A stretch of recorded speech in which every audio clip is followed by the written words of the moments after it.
Delighted to be here with Rabbi Amichai Lau-Lavie, the founding spiritual leader of the Lab Shul and the creator of storytelling. Thanks for taking time to talk. Honored to be here. Thank you for the hospitality. Thank you. So to start with this conversation of God in the liberal world, why do you think there's resistance to embracing the idea of God in the liberal world? And if so, why do you think that is? Whoa. Well, let's start off by saying, so the congregation that I founded and is in co-creation stages, one of our taglines is God optional.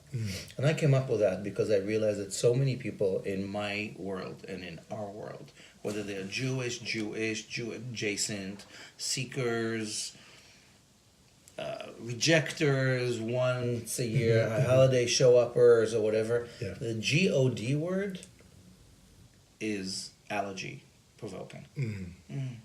It's baggaged, it's complicated, it brings up the resonance of something that is out there and is transcendent and it isn't here.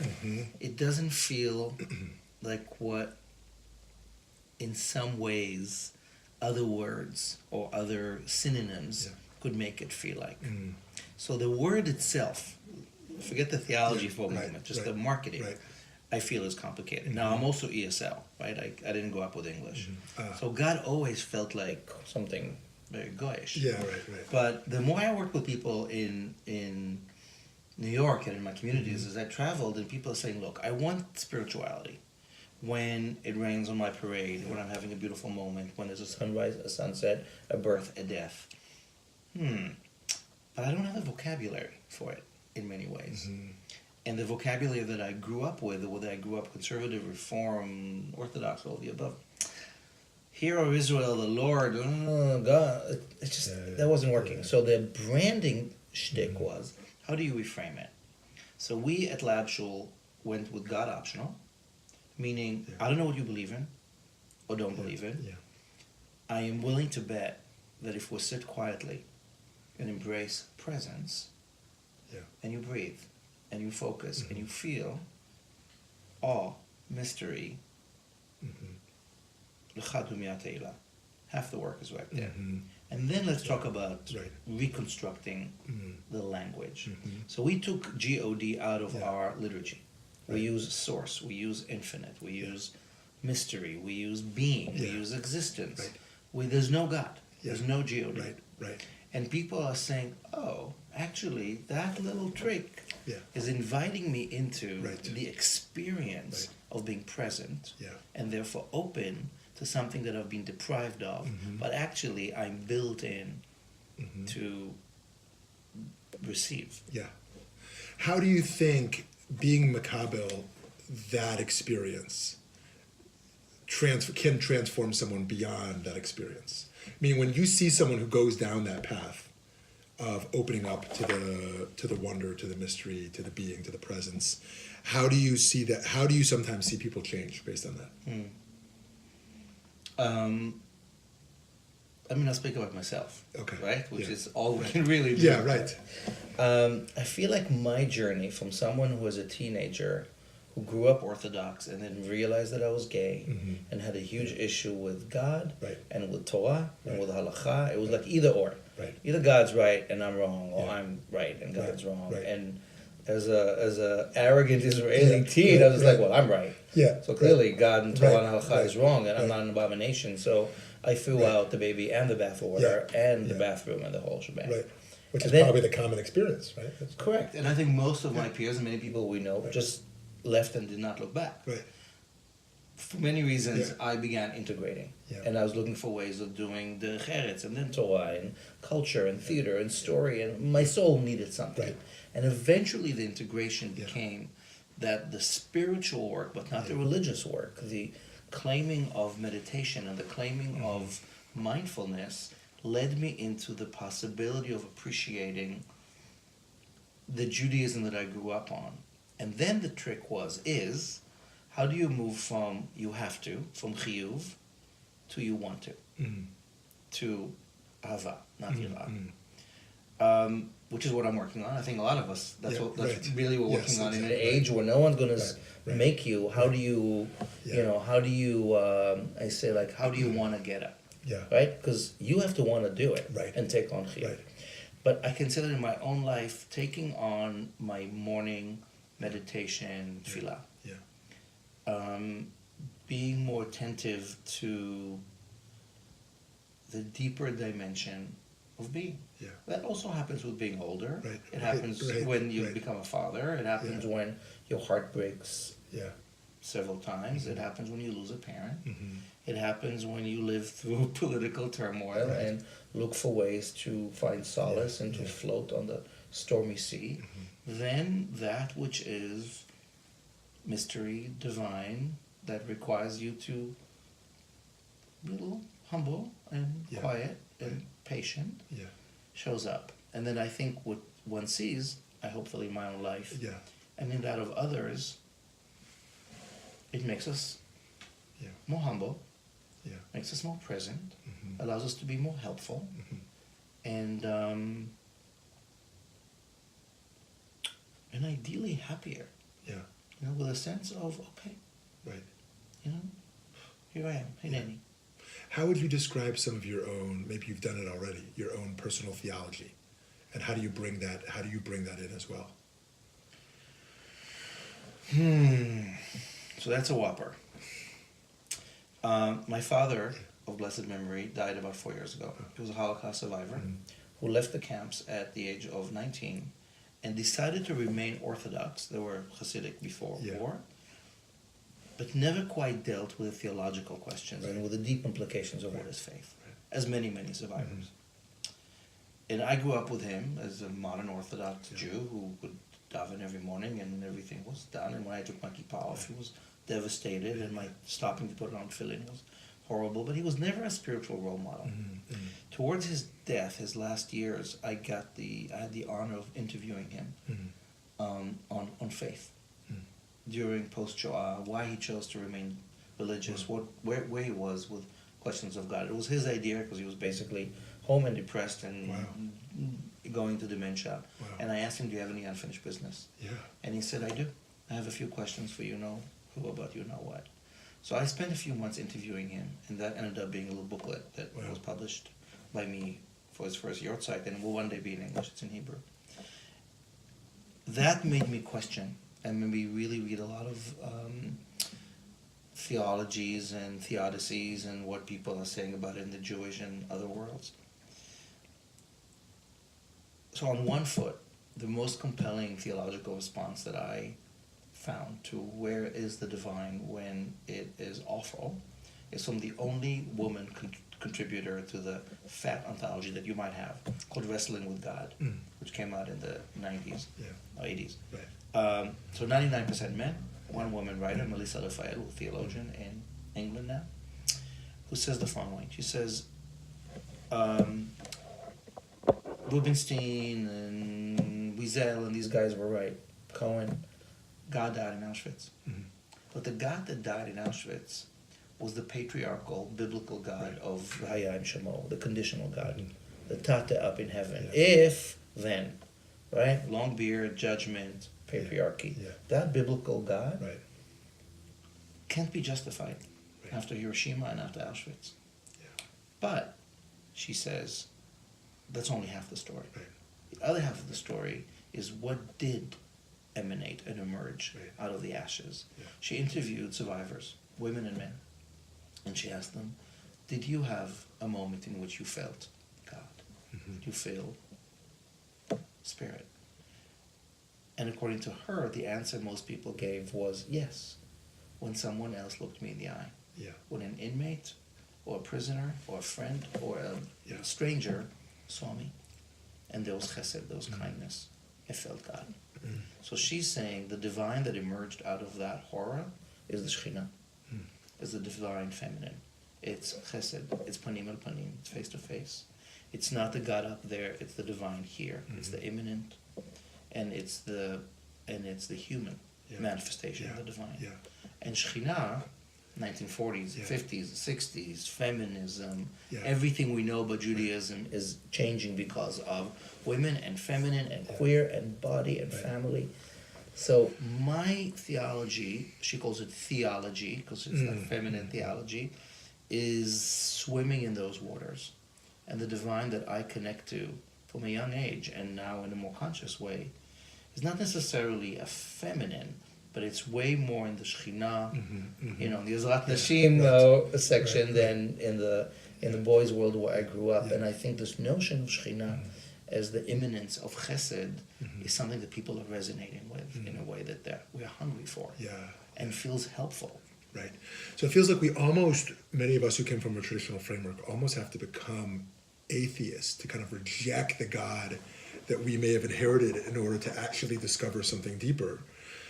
And in this case, dealing with Shekhinah, I wonder in your work with folks, what the barriers, how the barriers are different for LGBTQ folks in coming around. Is it just the same as everyone else with this challenge? Or is it that we want a genderless form of superpower, all interconnected being, or that we actually want to move towards the feminine? What are you seeing as some of the primary benders there? That's really interesting.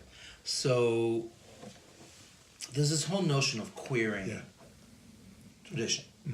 Queering in the sense of not just LGBT queering, but like another perspective on things. My mother, who's alive and who's British, uses queer in its British sense. That she would look like I would go to her to a gallery and she'd look at a picture and she says, "How queer?" And I'm like, "Ma, you can't say that anymore." No, she knows it. She does. Yeah. She loves it. She also, when I came out, she talked about me coming out of the cupboard. Oh, which I was like, I is that the British phrase? No, that was her thing. Oh, okay.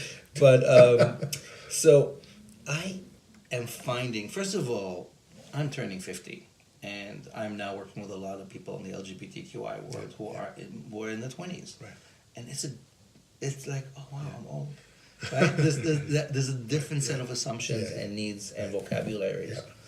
I'm finding that people are less interested even in the allusion to the gender of God. Certainly there's something about the maternal more than the paternal and all that, post-patriarchy. But I feel, first of all, people are coming from pain. Not more than others who've either grew up straight or any other constraints of the past. But a lot of people who I speak to who grew up and at some point realized that they were queer in the LGBT sense, feel a sense of betrayal. I mean, how can it be that my sacred text, that my clergy, that my imagination of the divine from a young age rejected me? The scars there are very, very deep. So to get over that is a huge hump. And the people who I find who come to me who have gone through that process, either they Afal Pichen, Dafka, have a strong soul that has helped them survive and that wants to be expressed, and they're hungry for words and music and rituals that allow us to be who we are. Or they have given up completely and they're very suspicious and they're very jaded. And then it takes a lot of coaxing. And there's also cultural assumptions about it. There's Israelis, that's different than Americans. There's South Americans, that's different than Europeans. Like we are victims, without being victimized, of so many cultural assumptions that I think in the last few generations have robbed us of the ability to be both and. And that's what's being reclaimed now in ways that are radical and fantastic. So one last question on this. Many kind of think of, there's religion and then there's ethics. And now we're talking about this thing called spirituality. And I wonder, does that kind of link these things together? Like what's the ethical work that is connected to this spiritual theological stuff you're talking about? And part of your social justice activism, how is that linked to this spirituality? Yeah. Well, I guess the question is, what's the bottom line? Right? Why do you do what you do? Why do you sit in the morning for your morning meditation or tefillah? Why do you keep Shabbat? Why do you eat what you eat? Why do you sit around a Passover table?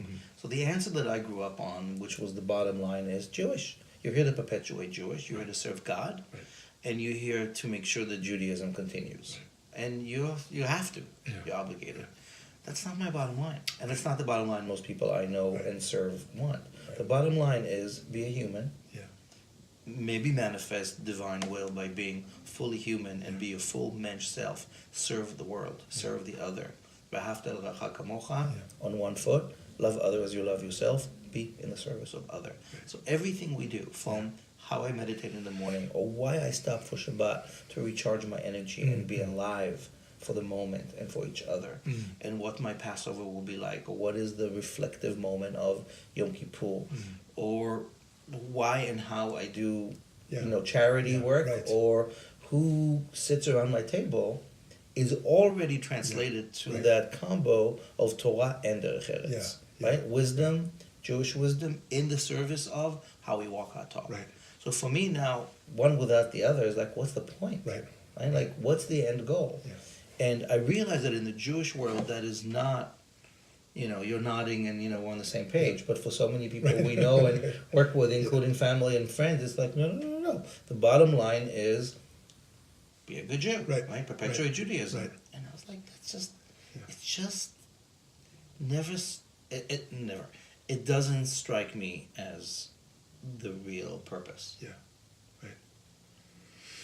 So there's so many more things I want to ask you, but maybe this is the last one to touch on now is your shift to starting to perform interfaith marriages, and I know that's a broader shift in your work. I'd love to hear kind of what happened for you there, and how big of a part of your work that is now. Interesting. Yeah. Thank you.